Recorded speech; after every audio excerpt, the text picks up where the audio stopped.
Dios es conocido en Judá. Es un diseño. Donde estaba Judá había adoración, donde estaba Judá había alabanza. Y Dios se está introduciendo en Judá. ¿Qué es la alabanza? ¿Qué es la adoración? ¿Qué es Judá? ¿Cómo solucionar lo que necesita solución y aún no la has hallado? En Judá.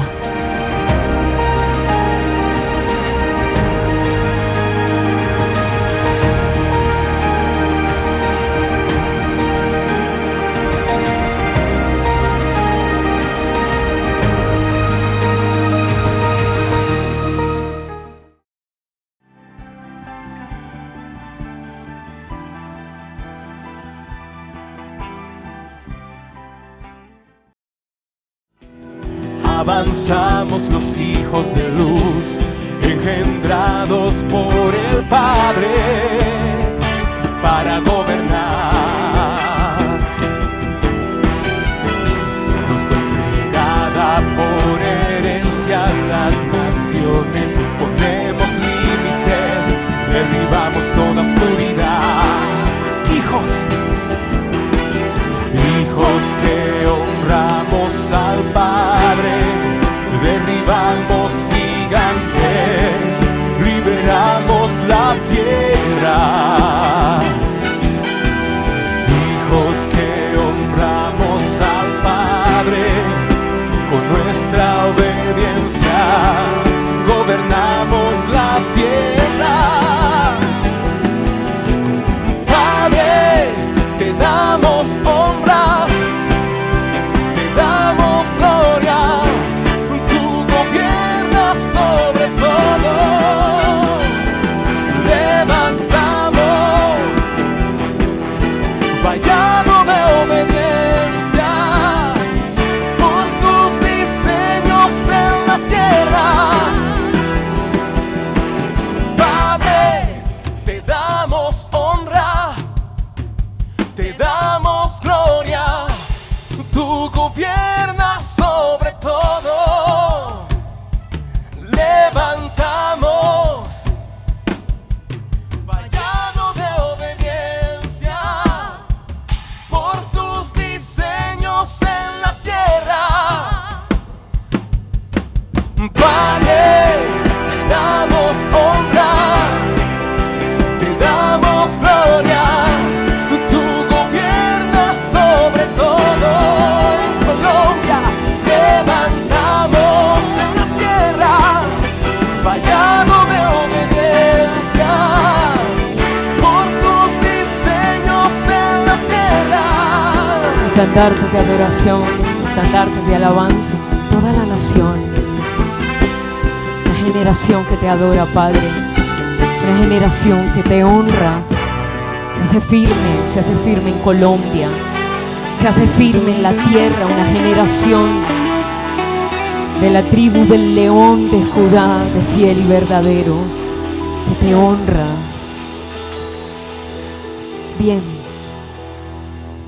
el Salmo 76, capítulo 1, que es donde nos hemos detenido en las últimas semanas, ha estado revelando grandes diseños que el Padre nos está entregando y por supuesto también nos está demandando. Atención con esto, no se está demandando, no se reducen a palabras, no se reducen a texto. El Padre nos está demandando un nivel de adoración, un nivel de alabanza totalmente diferente, y esto es también confrontar una serie de estructuras y de ignorancia acerca de esto. El versículo 1 registra: Dios es conocido en Judá, en Israel es grande su nombre. En Salem está su tabernáculo y su habitación en Sión. Allí quebró las saetas del arco, el escudo, la espada y las armas de guerra. Entonces es en Judá donde se destruyen las armas del enemigo. Pero estuvimos revisando cómo en este lugar de la solución, un lugar que debe ser el portador de libertad, dejó entrar y manifestar las tinieblas que tenía que derribar, que tenía que confrontar. Y eso estuvimos viendo hace un par de días. Entonces vamos a saltar de nuevo a Génesis capítulo 37, donde evidencia cómo en lugar de portar libertad, manifiesta diseños Judá de esclavitud cuando fue llamado a derribar las armas enemigas. Entonces revisemos el versículo 26, por favor. Entonces Judá dijo a sus hermanos: ¿qué provecho hay en que matemos a nuestro hermano? De vuelta puedo entender que Judá está buscando provecho de las circunstancias.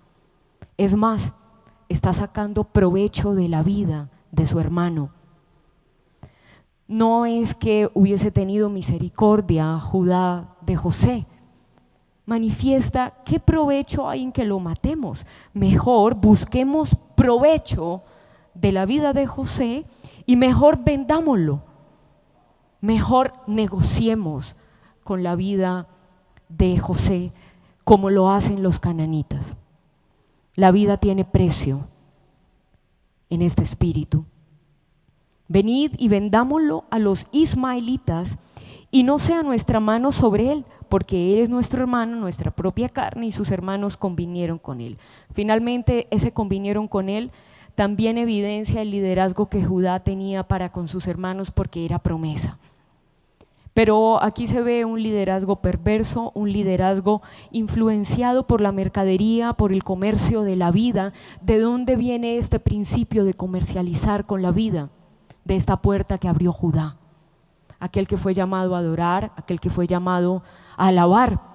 Esto da respuestas a la sociedad, da respuesta a esas noticias que impactan. Pero lo que está pasando afuera es resultado de situaciones que hijos de Dios están autorizando. Aquí aparece que Judá autorizó el comercio de la vida, a que se pueda hacer mercadería con la vida de una persona. Y aparecen elementos de muerte, aparecen elementos violentos. Ahora, sacando provecho de su hermano, vamos a ubicar un poco más adelante en el capítulo 38, si nos adelantamos allí donde finalmente revisamos cómo se logra consolidar finalmente la relación de Judá con Canaán. De nuevo, versículo 1: aconteció en aquel tiempo que Judá se apartó de sus hermanos y se fue a un varón adulamita que se llamaba Hira, y vio allí Judá la hija de un hombre cananeo, el cual se llamaba Súa, y la tomó. Significa el próspero. Buscó la prosperidad de Canaán, buscó la mercadería de Canaán. Y más adelante empezamos a ubicar que tuvo hijos, tuvo 3 hijos con esta cananita. El primero de ellos se registra que se llamó que significa el vigilante, todos estos aspectos de los principados, de los nefilines. El otro se llamó Onán, el fuerte, y Sela, que significaba Petra, Petros, que significaba despeñadero. También se registra que tuvo 2 hijos más con Tamar, que era su nuera, Fares y Sara, además de otros más que también va a registrar el libro de Crónicas. Ahora, en esa línea oscura de Judá como hijo, como tribu, la siguieron muchos reyes de Judá. Por supuesto, sus hijos siguieron esa línea perversa. Ahora, las perversiones no solamente se van a reducir a Salomón. La Biblia registra a tantos que hicieron igual y quizás peor. De hecho, abuelo de pájaro, quiero revisar en Segunda de Crónicas un aspecto de Josafat, ese rey de Judá, que si bien se humilló, que si bien se postró y logró ganar una gran batalla contra los de Amón, contra los de Moab, cuando llamó a los de Judá para que manifestaran esa adoración, hablando que el nombre de Dios sea glorificado y que se manifieste la misericordia, finalmente el registro es el siguiente en los últimos días. Es lamentable, pese a las grandes victorias. No se puede vivir con las victorias del pasado. Las victorias se tienen que conquistar día a día. Esta era una gran victoria, la hemos revisado desde tantos ángulos, donde Josafat se humilla, donde Josafat convoca un ayuno, pero algo le ocurrió a Josafat, la persistencia quizás no estuvo en Josafat, y lo registra el capítulo 20, el versículo 35. Pasadas estas cosas, ¿cuáles? Las que revisamos de la victoria contra los de Amón y los de Moab, Josafat, rey de Judá, y aquí aparecen esas características que venía recibiendo de Judá como hijo, trabó amistad con Ocosías, rey de Israel. Y está la tarea para que usted revise y recuerde quién es Ocosías, que lo hemos también ubicado en otro momento. ¿Quién era Ocosías, rey de Israel? El cual era dado a la impiedad. Hizo amistad con alguien que no tenía que hacer amistad. Ese fue el lado débil de Josafat. Y ahora vamos a revisar también con quién tuvo Josafat amistad. E hizo con él compañía para construir naves que fuesen a Tarsis, y construyeron las naves de Esión Geber. Entonces Eliezer, hijo de Dodaba de Maresa, profetizó contra Josafat diciendo, aquí aparece un profeta confrontando esto: por cuanto has hecho compañía con Ocosías, Jehová destruirá tus obras, y las naves se rompieron y no pudieron ir a Tarsis. Ahora, si nos devolvemos un poco, vamos a ubicar más amistades que trabó Josafat, este rey de Judá, que finalmente lo terminaron condenando y terminó ganando ese gen perverso del lado oscuro de Judá. No del lado de victoria, no del lado de la adoración, de la alabanza, del reconocimiento que en momento lo manifestó Judá como tribu y también como hijo, sino la parte perversa. Tenía pues Josafat riquezas y gloria en abundancia este rey de Judá, y contrajo parentesco con Acab. Y por supuesto que la historia continúa de ahí en adelante con grandes desaciertos del rey de Judá, en este momento manifestado en Josafat. Esto como para asentar estos principios de la perversión, de la puerta oscura que abrió Judá en ese inicio de querer comercializar con la vida de su hermano, entre otras acciones malas. Ahora, Judá tenía un gran nombre. Judá se llamaba alabanza, Judá se llamaba adoración, Judá se llamaba estar postrado delante de él, Judá se llamaba retorcerse las manos, interceder, ser valiente guerrero, aquel que suelta las flechas, aquel que es acertado en batalla, aquel que va primero en la batalla. Tenía una gran promesa, tenía un gran camino. De hecho, revisemos Génesis 49, que no hemos tocado este aspecto fundamental de Judá, y es la palabra profética para Judá, la promesa para Judá de Jacob. Entonces revisemos desde el versículo 8. Judá, te alabarán tus hermanos, tu mano en la cerviz de tus enemigos. El diseño de Judá. Los hijos de tu padre se inclinarán a ti, cachorro de león Judá.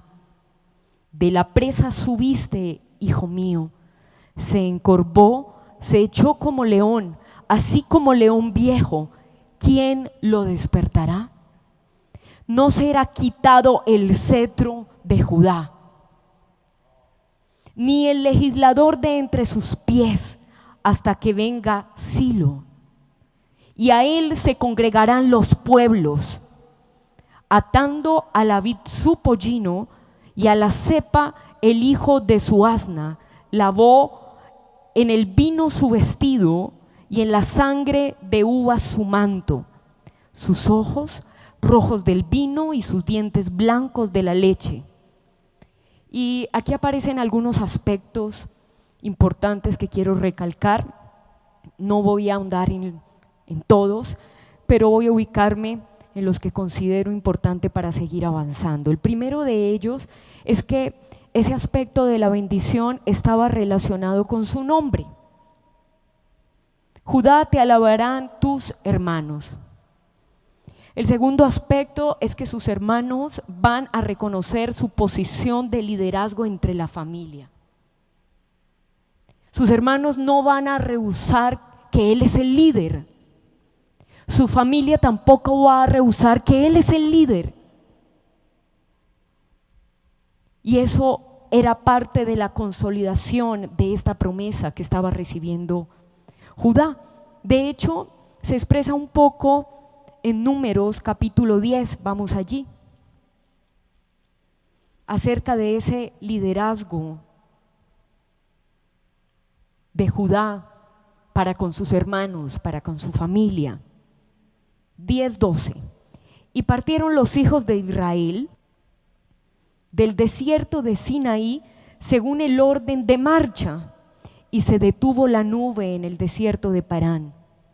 Partieron la primera vez al mandato de Jehová por medio de Moisés. La bandera del campamento de los hijos de Judá comenzó a marchar primero. Y ahí se manifiesta que Judá es cabeza, que Judá no es cola. De hecho, si saltamos a Jueces capítulo 1, que también lo revisamos hace unos días, vamos a encontrar también ese llamado de Judá a ir de primero en la batalla. Revisemos capítulo 1, versículo 1. Aconteció después de la muerte de Josué que los hijos de Israel consultaron a Jehová diciendo: ¿quién de nosotros subirá primero a pelear contra los cananeos? Y Jehová respondió: Judá subirá. He aquí, yo los he entregado en sus manos. Dios aquí le estaba entregando la victoria contra el espíritu cananita que ya se había manifestado queriendo vender a su hermano José. Ahora aquí ya José estaba muerto. De hecho, aparece que Josué había muerto. Este era un linaje de Judá. Y aquí el llamado es: ustedes van a confrontar la mercadería, ustedes van a confrontar el comercio, la prostitución, la injusticia, todos los hechos atroces de los cananitas que empezaron a tocar la vida del hijo de Jacob, Judá, contra su hermano. Y no solo los iban a enfrentar, dice que Dios les entregó la victoria contra los de Canaán. Estaba clara la promesa. Estaba claro el diseño.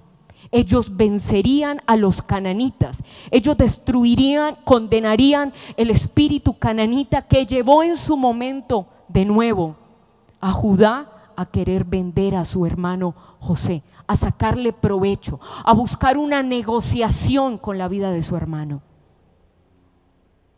Si bien se casó con una cananita, en este momento estamos ubicando que además de los de la tribu de Judá, de confrontar ese espíritu de Amón y de Moab, de perversión, de inmoralidad, deberían confrontar la mercadería, la codicia, la insatisfacción, ese deseo por trabajar y tener más ganancias. Y más adelante se registra que en este momento ellos tuvieron esa victoria contra Canaán, pero el gen cananita seguía viajando en la tribu de Judá. Ahora también vamos a encontrar, devolviéndonos a Génesis 49, otro aspecto acerca de esta promesa para Judá.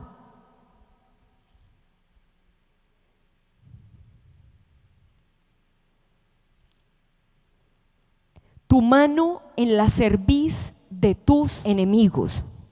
Su mano en la cerviz de sus enemigos se logra cumplir y consolidar. Eso significa: vas a vencer a tus enemigos con David.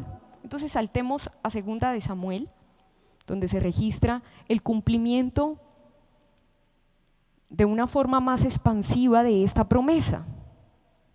Segunda de Samuel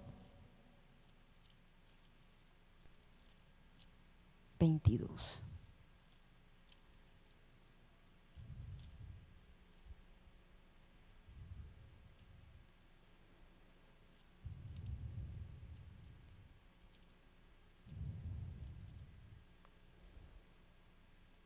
La victoria sobre sus enemigos en David, que venía de la tribu de Judá.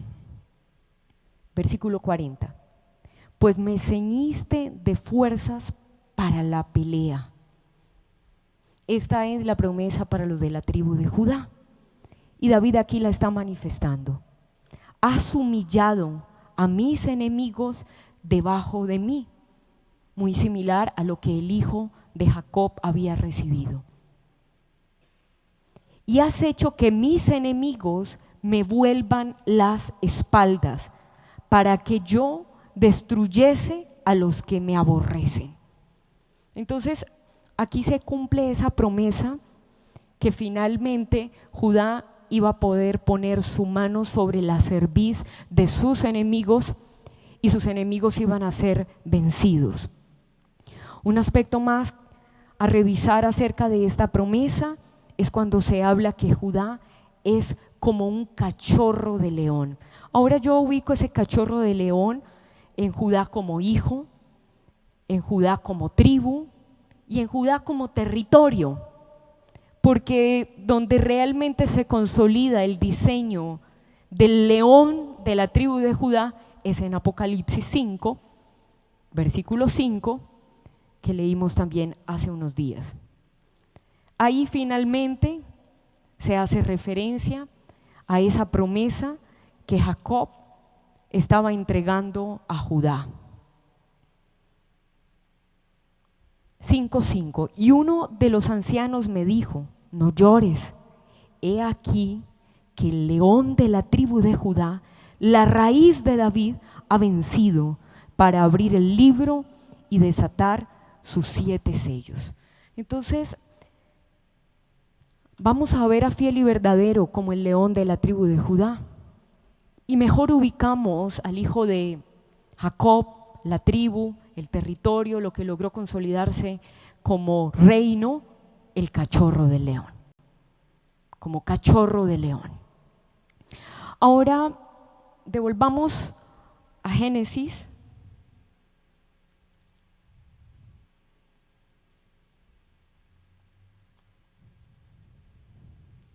Donde se registra un aspecto más que quiero revisar. Versículo 10. No será quitado el cetro de Judá, pese a las atrocidades del cachorro de león, pese a la oscuridad, pese a no haber peleado las batallas que debió pelear. ¿Por qué? Porque la promesa viajaba a través de esa puerta que era Judá. Ese cetro no era para el cachorro de león, ese cetro era para el león de Judá, para el que lograra vencer, para el que lograra ser fiel y verdadero. Entonces la promesa se consolida en él. No será quitado el cetro de Judá, ni el legislador de entre sus pies, hasta que venga Silo, y a él se congregarán los pueblos. Entonces no será quitado el cetro ni el legislador hasta que venga Silo. Silo es la palabra hebrea para Mesías, hasta que venga el Mesías, hasta que se manifieste fiel y verdadero, hasta que el Rey de Reyes y Señor de Señores tome el estandarte de la adoración más alta, su obediencia. Silo también significa tranquilo, hasta que venga la tranquilidad. Silo también significa reposo, hasta que venga el reposo. Significa hasta que venga paz. Romanos capítulo 15, versículo 12, registra. También dice Isaías: vendrá un descendiente de Isaí para gobernar a todas las naciones. Ahí está hablando de fiel y verdadero. Y todas las naciones pondrán su esperanza en Él. Que Dios, quien da esperanza, los llene de toda alegría y paz a ustedes que tienen fe en Él. Así tendrán tanta esperanza que llegará a otros por el poder del Espíritu. Entonces aquí se está hablando de la consolidación de esta palabra profética, de esta promesa que estaba siendo entregada primero a Judá. Y si saltamos a Lucas, vamos a Lucas,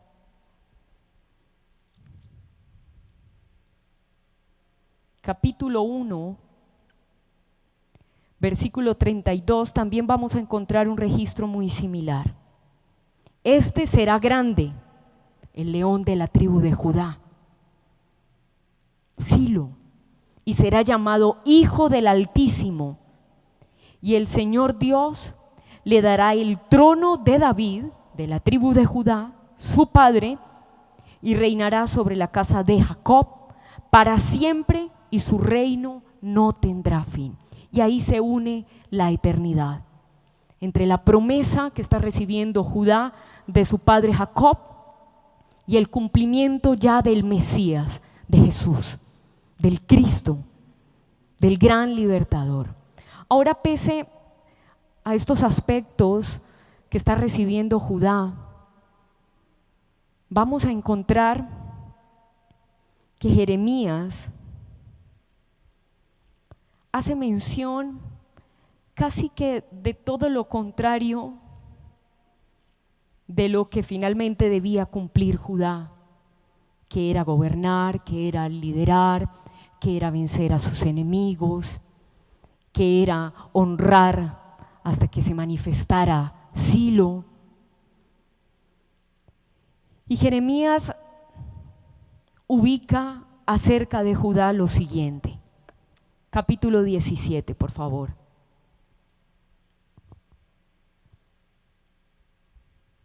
Parece que se estuviera hablando de dos pueblos totalmente diferentes.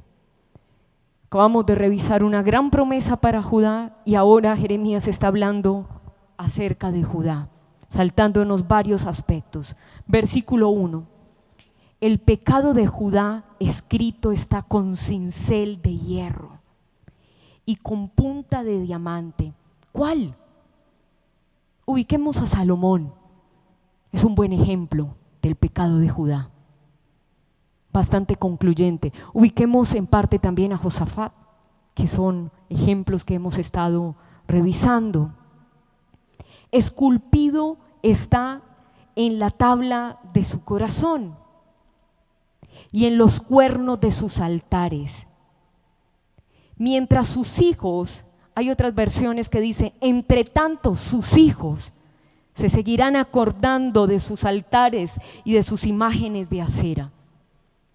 Y habla cómo ese pecado llegó a generaciones. Y decía, entre tanto sus hijos se sigan acordando del pecado de sus padres, de sus pactos con acera que están junto a los árboles frondosos y en los collados altos, sobre las montañas y sobre el campo. Y aquí Jeremías está casi que concluyendo todo lo que hizo Judá, la decadencia de esta gran tribu, de este gran liderazgo, de este gran cantor, de estos valientes de batalla. Todos tus tesoros entregaste al pillaje por el pecado. Y aquí aparece resultado de lo que hemos revisado de Canaán: el interés por el dinero, la avaricia, el afán por ello.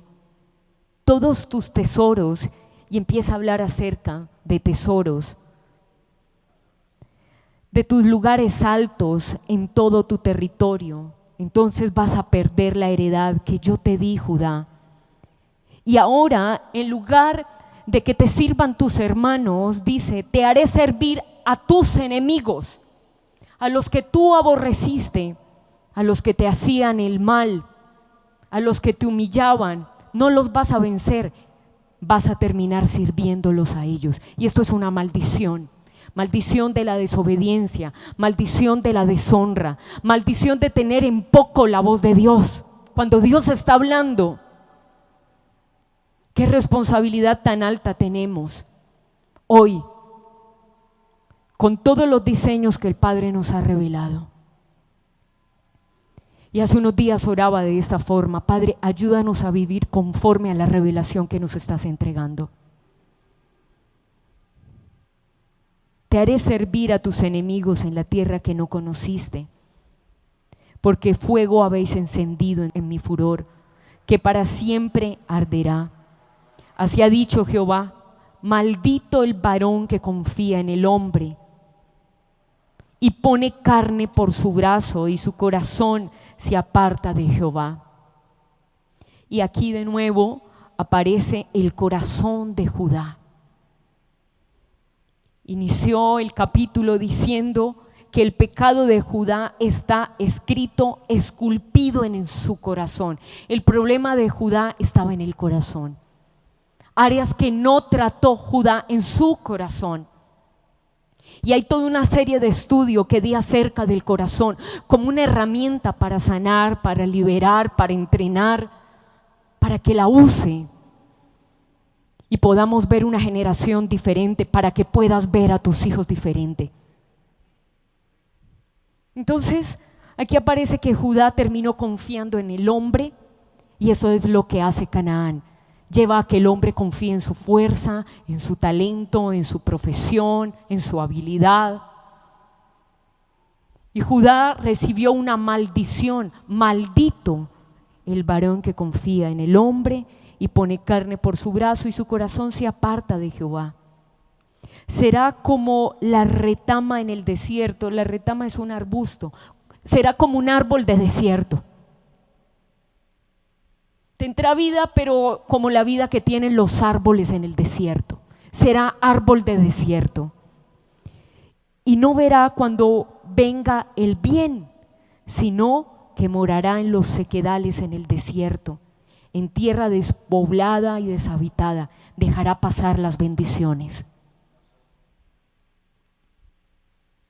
Dejará pasar el bien de Dios. No lo oirá, no lo entenderá. ¿Por qué? Porque su corazón se apartó de Dios, porque no trató su corazón, porque no trató la mercadería, porque no trató la codicia.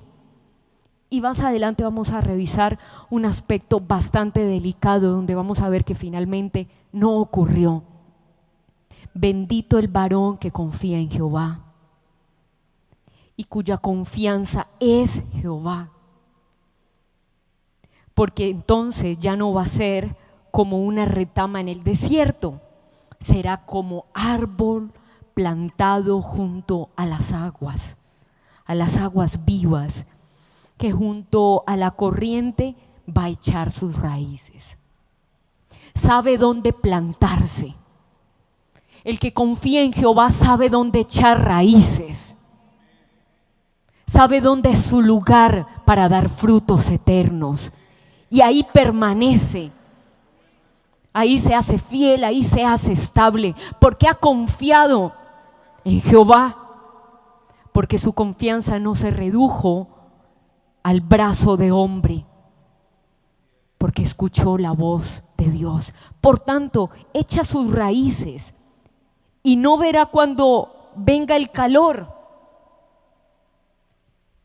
El que desconfía en Jehová no va a ver cuando venga el bien. Ahora el que confía en Dios no va a ver cuando venga el calor, sino que su hoja estará verde. Y en el año de sequía no se fatigará ni dejará de dar fruto. De nuevo, será como árbol plantado junto a las aguas, a las vivas. Allí va a echar sus raíces. No verá cuando venga el calor, sino que su hoja estará verde. En el año de la sequía, en el año de las plagas, en el año donde habrá muerte, donde habrá caos mundial, no se fatigará, ni va a dejar de dar fruto, seguirá dando fruto. En ese año difícil, en ese año oscuro, en ese año de sequía, el que confía en Jehová va a seguir dando fruto y será abundante. Engañoso es el corazón, y de nuevo aquí aparece el profeta Jeremías hablándole del corazón. Judá, engañoso es tu corazón.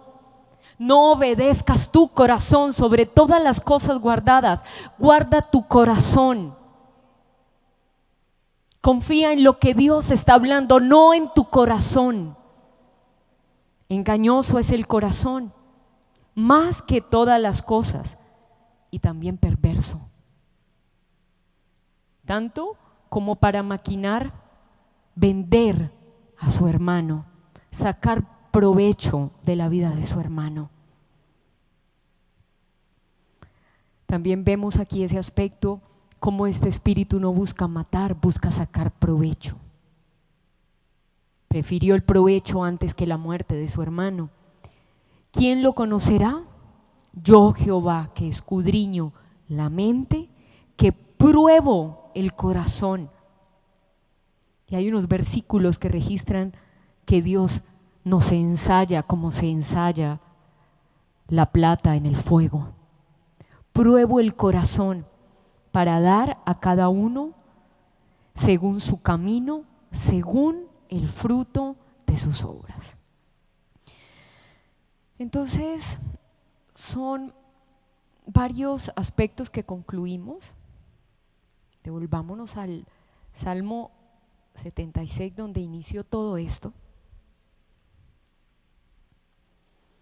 Hice esta mención el primer día de este entrenamiento para los de la tribu del león de Judá, de los que adoran, de los que honran, de los que obedecen realmente, de los que pelean, de los que se mantienen, de los que permanecen.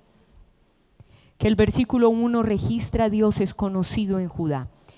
Hice la anotación que si finalmente ese conocimiento de Dios le aportó o no a Judá, hoy podemos ubicar que no, que ese conocimiento que tuvo de Dios, pese a la promesa, pese al diseño, finalmente no le ayudó mucho a conocer voluntad perfecta de Dios para con Judá, como hijo, como tribu y como territorio. Pese a esto, hoy por hoy, en nuestros días, una de las pocas tribus que queda como remanente del pueblo de Dios son los de Judá. Tal es así que seguimos escuchando de los judíos. No estamos escuchando de los levitas, de los de Simeón, de los danitas, de los de Rubén. Hoy escuchamos de los judíos. Hablamos aún de los judíos y manifiesta ese remanente del pueblo de Dios, pese a estos hechos que hemos revisado, que por supuesto no son concluyentes de todos los demás que no hemos tocado. Hay otros aspectos también a revisar muy importantes. Ahora bien, en la época de Jesús, el estandarte de la tribu de Judá estaba en una condición lamentable, deplorable, casi que un poco más que la que registra Jeremías en el capítulo 17, de su corazón vendido, entregado al pillaje, a la mercadería, al comercio. El corazón de los de Judá puesto en la confianza del hombre. Esa era en ese momento la condición de los de la tribu de Judá cuando Jesús llegó a este territorio. Tal es así, no sé si usted había ubicado este dato, que Judas viene de la tribu de Judá. Judas Iscariote viene de la tribu de Judá.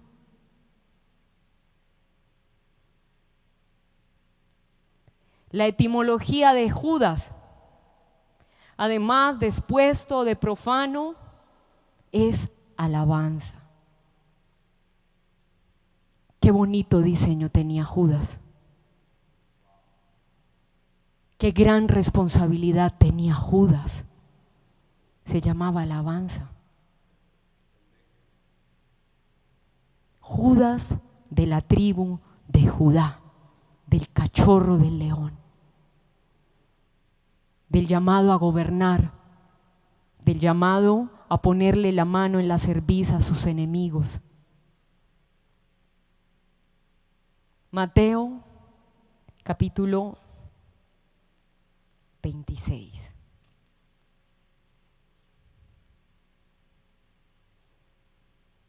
A mí se me pusieron los pelos de punta cuando encontré esto. Sí, de la misma tribu de David venía Judas. Versículo 14. Entonces uno de los 12, que se llamaba Judas Iscariote, que se llamaba Alabanza, de la tribu de Judá, fue a los principales sacerdotes y le dijo: ¿qué me queréis dar? Quiero sacar provecho.